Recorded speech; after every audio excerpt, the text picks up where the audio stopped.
La realidad de las mujeres en los países confesionales es distinta. En Irak, por ejemplo, la fundamentalista interpretación del Islam ha obligado a las mujeres a cubrirse el rostro, a recluirse en sus hogares y a moverse siempre acompañadas de un tutor varón. Las que no acatan las reglas son golpeadas y sus parientes varones castigados. La ONU ha declarado que las mujeres educadas y profesionales parecen estar en peligro.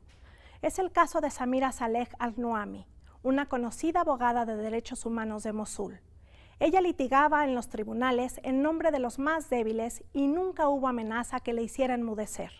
Pero en septiembre pasado, militantes del Estado Islámico asaltaron su hogar, la arrestaron, la torturaron y la mataron en la plaza central de la ciudad más importante de Irak. En Irán, las mujeres tienen prohibido asistir a los partidos de varios deportes en su categoría masculina, entre ellos fútbol y voleibol. Ghabami, una mujer británico-iraní de 25 años de edad, fue arrestada en junio pasado frente a un estadio de Teherán mientras participaba en una manifestación en la que se pedía que las mujeres tuvieran permiso para entrar al recinto a ver el enfrentamiento entre Italia e Irán. La encarcelación de Ghabami ha provocado protestas entre las mujeres iraníes que han recordado que el presidente del país prometió mayores libertades tras su nombramiento hace poco más de un año. Continuamos en República Laica conversando con María Consuelo Mejía, José Aguilar, y tenemos este tema que obviamente es muy importante, muy interesante, acerca de los derechos de las mujeres, sus repercusiones con los hombres también, por supuesto, pero no hemos hecho la conexión entre por qué la República Laica es importante para las mujeres.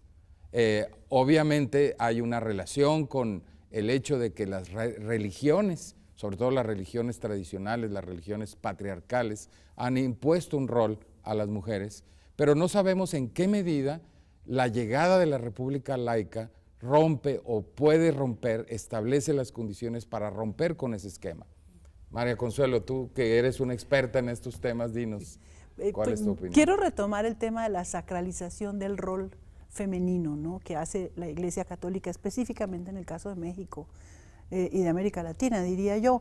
Y cuando piensas que al establecerse la República Laica se va a dar preponderancia a garantizar el ejercicio de la libertad de conciencia, a separar las iglesias del Estado en muchos sentidos, pero sobre todo en que todo lo que tiene que ver con las funciones del Estado hacia la población tienen que basarse en evidencia científica y no en creencias religiosas. Cuando te das cuenta que la República Laica significa la ampliación de libertades, o que debe garantizar la ampliación de libertades, la no discriminación y la igualdad, bueno, para nosotras es fundamental. Pero ¿cuáles son los mecanismos específicos por los que se llega a eso? Es decir, para que, yo estoy pensando en la gente que nos está viendo y que está diciendo, a ver, pero ¿cómo se conecta eso, no? Es decir, doy una pista, ¿no? Tenemos una serie de roles que las iglesias y las religiones les imponen a las mujeres, y la separación del Estado y las iglesias permite que las normas religiosas no sean necesariamente normas civiles. Sí. No, por ejemplo, ¿no? Bueno, yo estaba pensando en esta parte, ¿no?, en las investigaciones que he hecho católicas, por ejemplo, sobre las mujeres que piensan de los anticonceptivos, sobre las mujeres que siendo católicas los usan, sobre las mujeres que abortan cuando finalmente también siguen siendo católicas, sobre la secularización que se ve en los jóvenes, que separan de alguna manera, las mujeres jóvenes separan muy bien esta parte de la sexualidad con las situaciones religiosas. Entonces creo que ahí se va aterrizando esto, lo podemos ver, ¿no?, de la importancia de la laicidad en este sentido. Se me ocurre un ejemplo, no sé, yo diría así, el espacio, el recinto de la laicidad, que es al mismo tiempo el recinto de la ilustración, la escuela. Es decir, si tú tienes un Estado teocrático, digamos, o infundido y envuelto por las lógicas religiosas, bueno, las mujeres no van a ir a la escuela.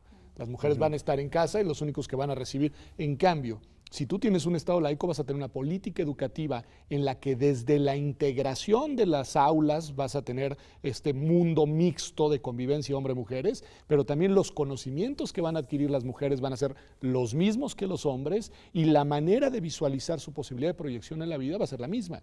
Es decir, yo creo que ahí tienes una institución pública que responde a una política del Estado que solo en un Estado laico permite el desarrollo intelectual y profesional de las mujeres. Sí, yo creo que es un ejemplo fundamental y que en esa misma medida debería haber garantía de que todas las instituciones abrieran esa posibilidad de manera igualitaria para hombres y mujeres. Pero yo creo que pasa también por el tema de la deconstrucción de lo simbólico, porque el tema de lo simbólico pesa muchísimo, pesa más que cualquier cosa en la vida cotidiana de las personas, de las mujeres. Y la instauración de la República Laica, cuando dices, bueno, este país tiene que tener este marco de referencia, entonces necesariamente tienes que empezar a deconstruir todo eso que ha venido de esa sacralización de tu papel de subordinación. Y yo creo que hay un tema central, que es el tema de la cultura laica, del que ustedes han hablado mucho. Pero eso cómo se come, ¿no? Porque ustedes dicen, bueno, ¿eso cómo se come? Sí, yo creo que en la escuela, en la convivencia, en las relaciones de pareja, en las posibilidades que deban tener las mujeres para que en su carrera académica y profesional se les tome en cuenta la etapa que tienen que tener de reproducción, por ejemplo, si es que quieren reproducirse. Bueno, pero me gustaría dar un paso atrás antes de llegar a la deconstrucción y a los simbolismos, que me parece central. Antes de eso hay que tener derechos establecidos, normas muy claras que les permitan a las mujeres gozar de una serie de libertades que de otra manera no las tienen. Estoy pensando en la anticoncepción normal y la anticoncepción de emergencia, por ejemplo. Es decir, si el Estado lo único que hace es seguir las normas religiosas de la iglesia predominante o la iglesia hegemónica o del conjunto de religiones establecidas, pues obviamente las mujeres no van a tener derecho a comprar una pastilla anticonceptiva en la farmacia, ¿no? Por eso digo yo, antes de lo simbólico. Antes de lo simbólico están los derechos y la capacidad del Estado de decir, no, aquí ustedes pueden tener acceso, si ustedes quieren, a esa anticoncepción. Yo lo que creo es que el reconocimiento de los derechos a las mujeres, de esos derechos de los que hablan, es precisamente la manera en la que se deconstruye lo simbólico. Sí, eso iba a decir, yo creo que es muy interesante que en los 70s, cuando empieza la píldora, ¿no? Aparejado al uso, a la disponibilidad de la píldora anticonceptiva, empieza a haber la posibilidad de que las mujeres salgan a trabajar, o sea, empieza a haber, bueno, también el modelo económico también lo plantea, pero sí, evidentemente, como el ejercicio de facto de una nueva posibilidad o de todas las posibilidades que significa poder controlar la capacidad reproductiva, es una parte central para hacer conciencia de los derechos. Sí, pero también se necesita el marco normativo, ¿no? Bueno, sí, claro. Dividir la sexualidad y la reproducción, digo, nada más fue eso, ¿no?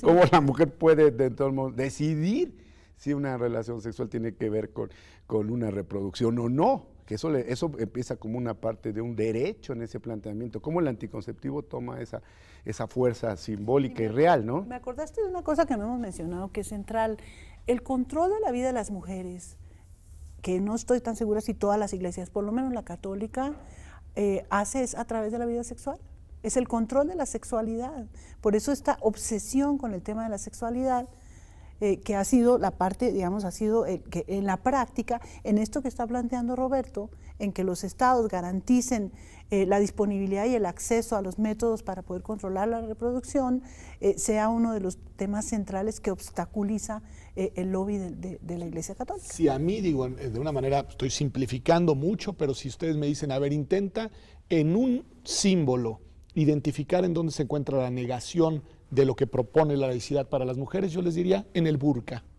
Es decir, en el burka entendido como esta vestimenta que lo que hace es ocultar en su totalidad el cuerpo de la mujer, la imposibilidad, digamos, de mostrarse y de ser vista, ¿no? Como un símbolo que precisamente pasa por eso, por la sexualidad, por el control sobre el cuerpo, digamos, ¿no? Y por la negación del cuerpo en su dimensión de lo femenino, ¿no? Creo que ahí está, digamos, la idea esta que plantea muy bien Ahora, Consuelo. En México no tenemos burkas todavía, pero sí tenemos otras restricciones que hacen que las mujeres sean ocultadas, que permanezcan adentro de sus casas, que no tengan permiso de salir, que no logren hacer sus vidas porque los padres consideran que las niñas no deben de ir a la escuela, los niños sí. Ese tipo de ocultamientos también existen. Y al mismo tiempo, quisiera hablar de la contradicción que hay, porque al mismo tiempo hay, sin embargo, mujeres que a pesar de todo, por las condiciones sociales y económicas, han estado saliendo, trabajan, toman anticonceptivos. Poca gente sabe que más del 70% de las católicas en México toman pastillas anticonceptivas, lo cual quiere decir que las mujeres se rebelan contra esa situación. El punto es, ¿siguen las normas y las políticas públicas el ritmo que las mujeres quisieran? Pues relativamente no, porque, bueno, llegamos al tema polémico, el tema central, que sería el derecho que tenemos todas de decidir sobre nuestra maternidad y la imposibilidad todavía real de poder prevenir embarazos no deseados para toda la población. Hay una élite que puede hacerlo, debería poder hacerlo. ¿Qué les parece si sobre este tema en específico retomamos nuestra conversación después de un corte? Pero antes vamos a ver nuestra cápsula del experto el día de hoy. El día de hoy es Diego Valadez, alguien que se ha batido por estas causas de los derechos de las mujeres y en específico y sobre todo de sus derechos sexuales y reproductivos. Vamos a escuchar la opinión de Diego Valadez.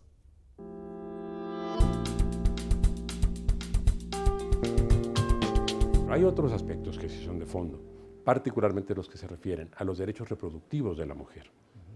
Y en este caso nos encontramos con que hay derechos reproductivos para las mujeres en el Distrito Federal que no están reconocidos en ninguno de los estados del país y que en 18 estados no solo no están reconocidos, sino que están expresamente prohibidos. Y aquí lo que nos encontramos es que, además de que se da la presencia de una normativa de origen confesional, que si las personas de manera voluntaria consideran que todo hijo debe nacer y que el aborto es un pecado, bueno, tienen derecho a creerlo así y tienen derecho a actuar en consecuencia con esa convicción. Lo que no podemos es transformar las convicciones muy respetables de esas personas, así sean la mayoría, en una obligación que vincule a todas las mujeres del país y que entonces el Estado adopte criterios de carácter teológico y los imponga de manera obligatoria por la vía coactiva a todas las mexicanas. Ese problema sí lo tenemos y corresponde a una percepción confesional de la norma que ya no se compatibiliza con la reforma de 2012, particularmente al artículo 40 constitucional.